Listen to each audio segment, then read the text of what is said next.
Hey, what's up everyone? My name's AJ Writes Crypto, and today we're gonna talk about one of my favorite projects in all of crypto, Algorand. I've always admired Algorand's ability to roll with the punches. Yeah, sure, the bear market hasn't been easy, but just a few days ago, I spoke on the phone with Algorand CTO John Allen Woods. And I am here to tell you that they are branching out and they are building. It's like every time there's a complaint about Algorand, they never fail to come up with an answer. Like people used to complain about their relay nodes. But now Algorand is evolving and moving towards a more peer-to-peer gossip whisper style network that does not require those questionable relay nodes. Not only will this incentivize consensus and encourage decentralization, but they're pulling this move off while still maintaining that lightning fast block time and their 3.3 second time of finality.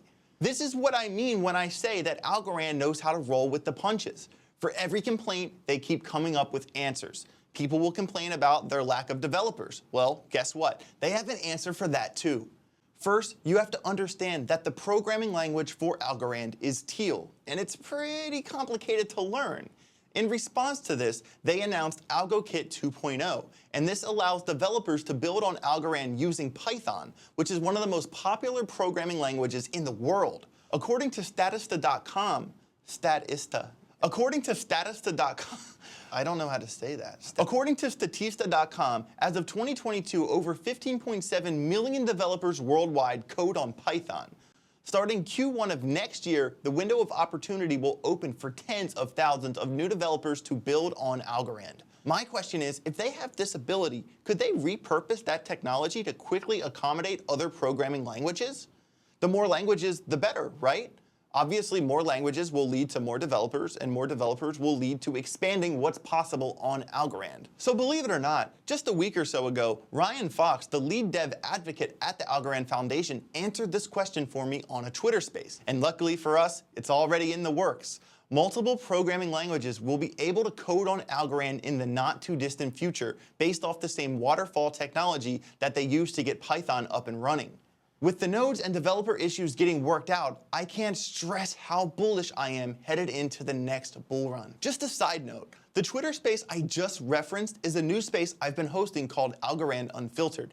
This is a new series where I interview team members building various projects in the Algo community. Running this show has been quite the learning experience for me, and my eyes have been open to the sheer number of brilliant people bringing new ideas to the table and building new applications on Algorand. With all that said, sure, it is important to onboard the next million users into crypto. Everyone says they're going to do that. But to me, it's just as important to get the people that are already here off the sidelines and into the game. If you're just buying and holding crypto and you're only focused on price action, you are not getting the full experience, not even close. The focus should be more about incentivizing people who already hold crypto to participate in a meaningful way. And in my opinion, when Algorand says that they're focused on a rebrand, I think this is what they're talking about.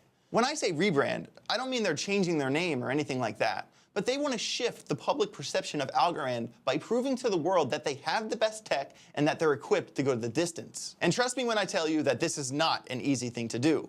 It's like being the fastest runner in the world, but you didn't make it to the Olympics because the other people in your country beat you in a popularity contest. And I'm not exaggerating when I tell you that this is the exact situation that they're in.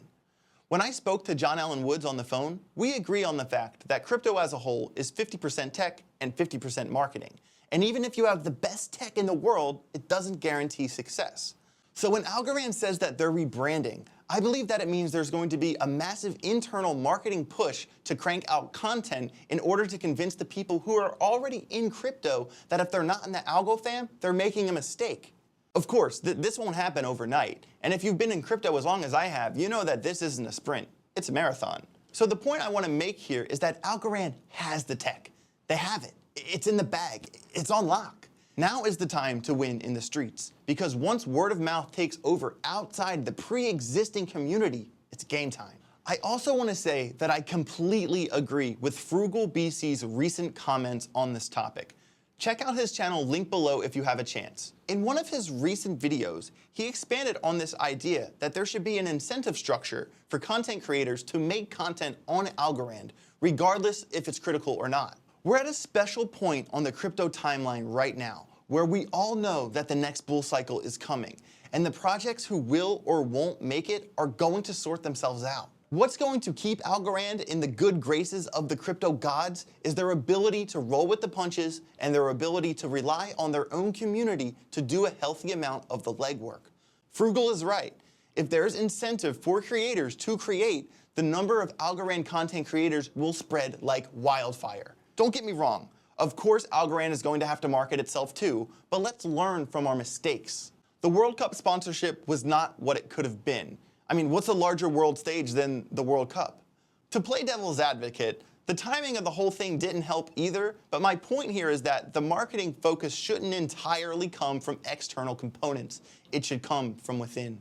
So at the end of the day, yeah, it's up to them, but it's also up to us. Don't get me wrong, I'm not downplaying external partnerships. They're important too, especially when it's the right partnership. I mean, just a month or so back, Algorand announced a massive partnership with the Open Wallet Foundation. According to this post right here, OWF is an open source project advancing digital identity, access, and payments across industries. Do you know who else is partnered with the Open Wallet Foundation? Oh, you know, Microsoft, Visa, Google, Cardano, just to name a few. No big deal. If you're new to this ecosystem, I want you to know, this is what Algorand does. People don't realize how many real-world projects are building on the Algorand mainnet. And shout out to my guy Elderdom on Twitter for posting this right here.